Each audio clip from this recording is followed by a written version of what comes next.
Now, the Three Martini Lunch with Greg Corombos and Jim Garrity.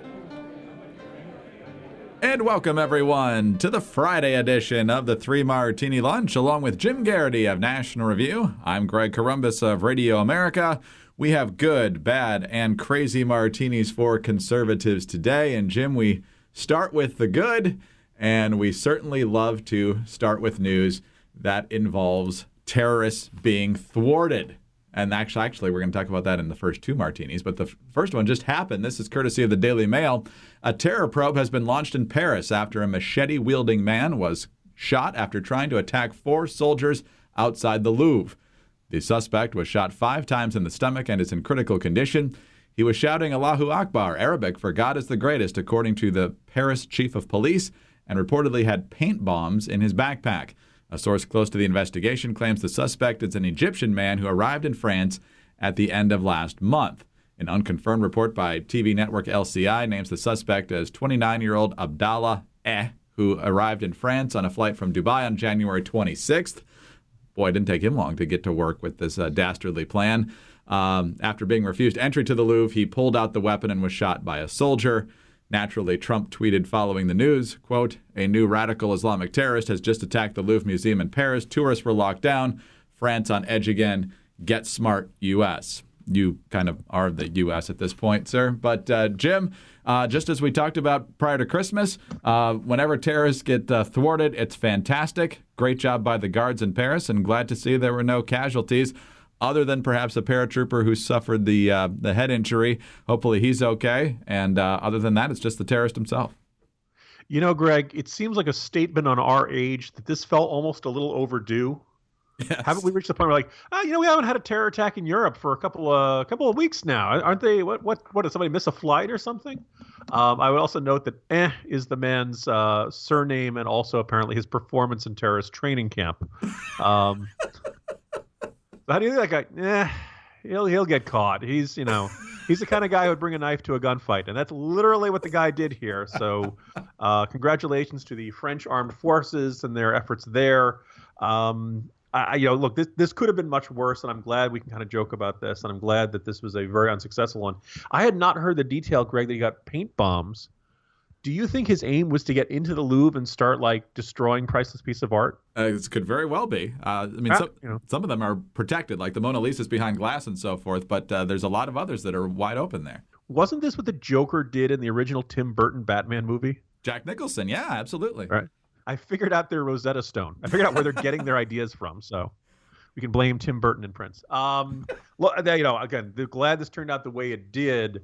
I've always kind of wondered about whether terrorists would start, on the one hand, you'd say, oh, it's only an object. It's replaceable. It's not a human life. And generally that is correct. But obviously there are certain works of art, certain things you have in museums that they are special to us. They are part of our history. Imagine somebody attacking the National Archives and trying to, destroy one of our founding documents or something like that. These would be very symbolic targets. And maybe this is an indicator that either Al-Qaeda or ISIS or whatever Islamist group this guy's affiliated with, that they may be aiming for things like that. And so, just an indicator of the continuing adaptability of the threat and the fact that our leadership needs to be every bit as adaptable. But all in all, this is a pretty good day in the war on terror, considering what could have been. Absolutely right. So, again, great job by the security forces there. Let's move on to the bad martini now. And this is kind of a double-barreled one. It's both involving Kellyanne Conway as well as the media. On Thursday, Kellyanne Conway appeared on Hardball with Chris Matthews, and he was asking her about the Trump executive order and the temporary ban on travel from certain nations that have big terrorism problems. And Kellyanne Conway was trying to point out that the media didn't have a big problem when Obama imposed this on Iraq for a number of months. But as she tried to explain why Obama did that, she got her facts clearly wrong. Take a listen to what she said. I bet it's brand new information to people that President Obama had a 6-month ban on the Iraqi refugee program after 2 Iraqis came here to this country, were radicalized, and they were the masterminds behind the Bowling Green Massacre. Most people don't know that because it didn't get covered. The Bowling Green Massacre. And so people pointed out that the Bowling Green Massacre never actually happened. Some were saying it was when Ohio State beat Bowling Green University by a lopsided margin. any tweets involving Ohio State winning are not funny. But when it comes to Bowling Green, this happened in Kentucky in late May 2011. This is the New York Times explanation of what she was referring to. Two Iraqi citizens, Mohammad Sharif Hamadi and Wa'ad Ramadan Alwan, were indicted on federal terrorism charges. According to a Justice Department news release from January 2013, the two men had attempted to send weapons and money to al-Qaeda in Iraq with the aim of killing American soldiers there.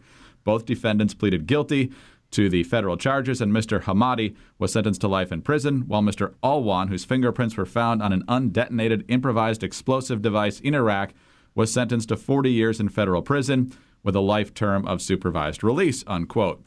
Conway this morning clarified that that is the case she was referring to, and then in a series of tweets blasted the media for also getting other things wrong, including bringing up the MLK bus story again. So, Jim, a lot to talk about here. Kellyanne Conway obviously should have known that the no massacre actually happened.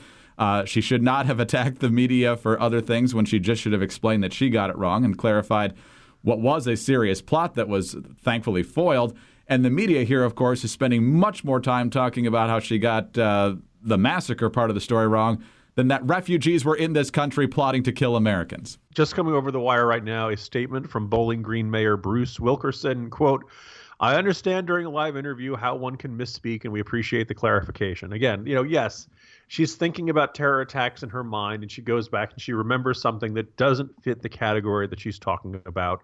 Obviously, the wording Bowling Green Massacre. I realize people say the media ignores the flyover states, but you'd like to think we'd pay attention to something like that. When I heard this, what came to mind, we take everybody back to 1996. I guess it's technically ancient history, Greg. It's more than 21 years ago. It doesn't feel that long ago to me, but basically, so America's getting really excited for the preparations for the Olympics being held in Atlanta, Georgia. In about a month or so, we have the Khobar Towers attack, and then I'm going to say about a month or so before the Olympics begin, TWA Flight 800 crashes off the coast of Long Island. Right. And there's an enormous amount of speculation that it's terrorism. Some people say they saw a missile flying up. Some people say they saw something flying down.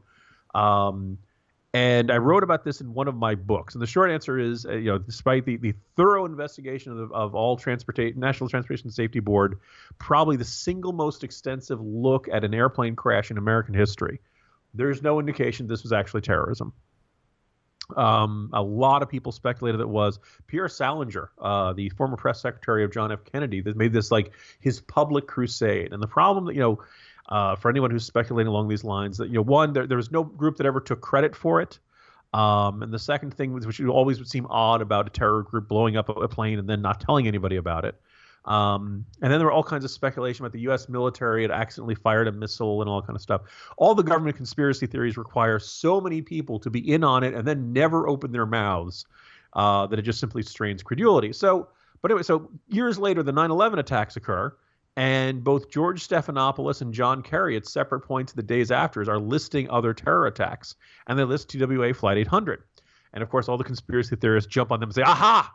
George Stephanopoulos and John Kerry have just confirmed that it was a terrorist attack." No, they weren't. They were just misspeaking, and they remembered at that time, where after the plane went down, there was discussion. People asking, "Was this a terror attack?"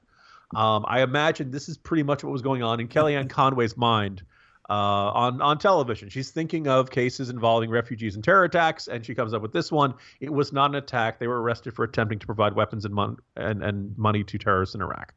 Can we all kind of go tee-hee about this? Sure. It's a good thing she corrected it.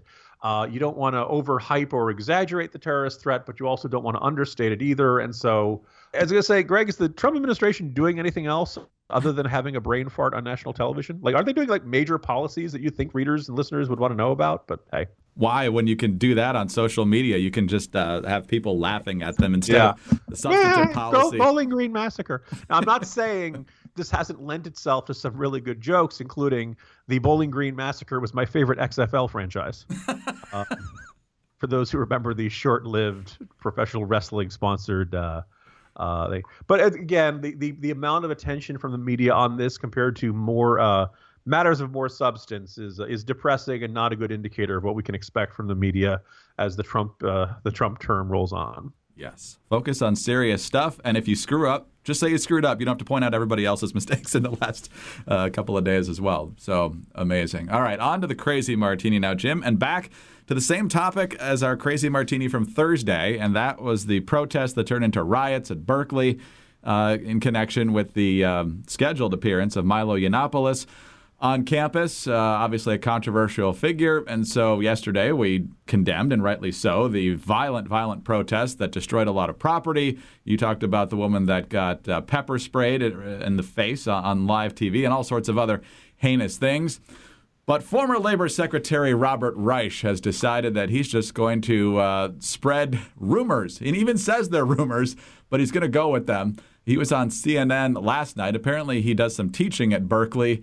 The first thing you're going to hear in this clip is him talking about the rumors that he heard. Then Don Lemon follows up with him, and Reich just doubles down. You know, there's rumors that they actually were right-wingers. They were part of a kind of a group that were organized and ready to create the kind of tumult and danger you saw that forced the police to cancel the event.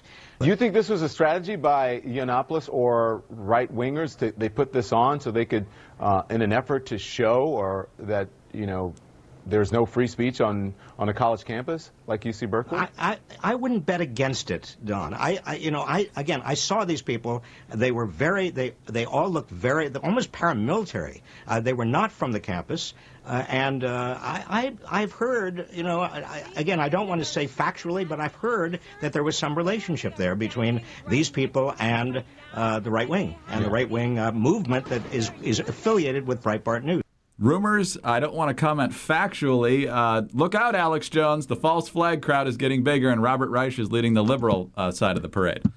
I was about to say, I'm wondering, I remember hearing almost this entire, like, note-for-note diatribe from Ron Paul. Once you get into that, you know, like when something embarrassing happens to your side, you always kind of want to say, well, that person doesn't really represent us. You know, pro-lifers would say Eric Rudolph, the guy who blows up abortion clinics, is not really a representative of the pro-life movement. And, you know, once you're killing people, we throw you out of the club. Yes. It's a bit like Fight Club, right? The first rule of Fight Club is you don't talk about Fight Club. The first rule of pro-life club is you don't take lives. Right. That's kind of right there in the title there. I think we tried to make it as clear as possible. In the case of this, I am sure the protests from the left, or if you're a standard liberal who doesn't believe in burning things when you don't get your way, then the Berkeley riots are really embarrassing, right? You'd like to think your movement, your ideology, people who believe what you believe are better than that. And sadly, in some cases, they aren't. However, to then go the next step and say, well, maybe they were conservatives in disguise, you know. At the very least, I'd want you to, like, catch a guy and get a confession. Like, give me something other than it is really emotionally inconvenient for me to recognize that there are yahoos and hooligans and nut jobs and criminals on my side. And so thus, perhaps my ideology is not as morally pure and superior as I thought it was. Robert Reich, by the way, isn't, you know, like, he's always kind of out there in terms of economics and all that kind of stuff. But you didn't think he was going, you know, Greg, I did not picture him to be a regular listener to say Art Bell, the famous conspiracy theorist late night radio show talking about crop circles and aliens and black helicopters and stuff like that. You know, like this is going to be, you know, we're going to have a lot of feudal debates going on in the Trump era. If every time something happens, like it's interesting, they argue in the realm of fake news, we can't even agree on what actually happened. There's a completely contrary accounting of events or things like that. Well, if you listen to Robert Reich and your first thing is, so what happened in Berkeley were all these right-wing infiltrators who dressed up in black masks and all that stuff. I guess you think, Greg, this has been going on since the WTO back in 1999 and Occupy Wall Street and Black Lives Matter. I mean, look, you know, could it conceivably happen? Yes. Has anybody ever found a person to come forward and say, yes, I'm a conservative and I went to lefty protest rallies and I set stuff on fire to make them look bad? If that happens, I'll have to take a look at that. But in my case, I have not come across that. And this seems like an implausible and exceptionally convenient explanation for them, that every time somebody on Team Left does something bad, it's really a Team Right member in disguise. I'm just trying to picture Robert Reich in his tweed jacket in the middle of this riot, just trying to observe people. Something tells me he didn't get as close as he's leading us to believe. You picture him saying, like, so what do you think the minimum wage ought to be? Giving them some version of the Charles Murray bubble test or something like that, and saying, "Aha!" That'd be a good way to smoke them out. Yeah, if they say 15 or fight, then you know they're liberals, and if they say it should be based on the value of the labor they provide, then maybe you've got some infiltrators. Much simpler. Do you have domestic beer in your refrigerator right now? And they say, is it Pabst Blue Ribbon? Is it ironically purchased or is it genuinely purchased? Aha! There you go. Oh, that's the way to figure out who's causing the mayhem. There you go. All right. The Super Bowl is coming up on Sunday. It's Super Bowl 51. It's the Patriots and Falcons. Jim, there's a lot of people out there saying that maybe even though they don't really like the Patriots, they'll cheer for him this time because people are getting on Tom Brady about his friendship with Trump, like we talked about earlier in the week. Other people want to see him stick it to Roger Goodell. I say, and I think you probably agree with this, that cheering for them is just kind of letting the evil side win.